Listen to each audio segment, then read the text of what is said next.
Recently, I was in West Ocean City at the White Marlin Shopping Center. I went to a department store which I am very familiar for the main reason to use this restroom. When I opened the door, the restroom was dark inside. When I entered the room, took one step, the light came on. I was impressed and very pleased that the store was updating its facilities and had installed this automatic on and off light system.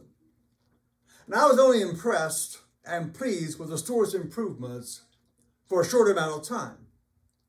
Before I finished using the restroom, the light went off. And there I was, in total darkness. Pitch black. I could not see my hand in front of me. I raised my arms back and forth, hoping the light would come back on. It didn't the first time, but I continued to make motions until the light finally came back on. I do not like darkness.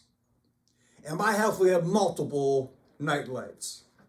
During the night, 2 different lamps are on timers, off during the day, but on all night long. The garage has lights that are on during the night and off during the day. There are flashlights throughout our house when the electricity goes off. I want light, not darkness. I read an article about an event that occurred at a circus. It was during the night. The tent was packed with thousands of people. It was time for the tiger trainer to come out and perform. A hush came over the audience as a door to the cage was locked behind the trainer. The trainer skillfully put the tigers through their paces. But suddenly, there's a loud pop, followed by complete blackout of electricity. For several long minutes, the trainer was trapped in the cage with those tigers in complete darkness. The trainer knew the tigers could see him with their powerful vision, but he could not see them. All he had was a whip and a small chair for his protection. Finally, the lights came back on, and the trainer finished his performance. Everyone was surprised, but grateful that he was not attacked during the darkness. Later, this trainer was interviewed by a local TV reporter, and he admitted to the TV reporter how scared he was.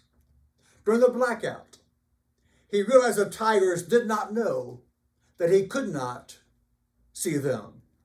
So what did he do?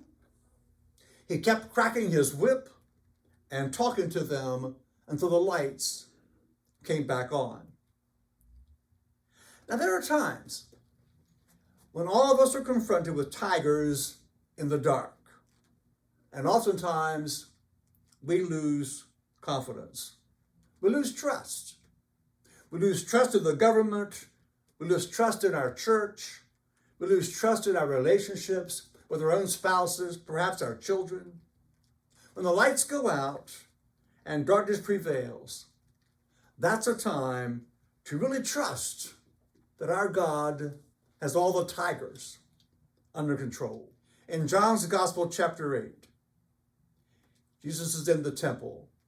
He's teaching the people, and he speaks to them and says, "I am the light of the world. Whoever follows me will not walk in darkness." And we all know what happens when we walk in the dark. We stumble, we fall, we get lost. Walking with Jesus, who is the light of the world, leads us to God's heavenly home. Walk in the light.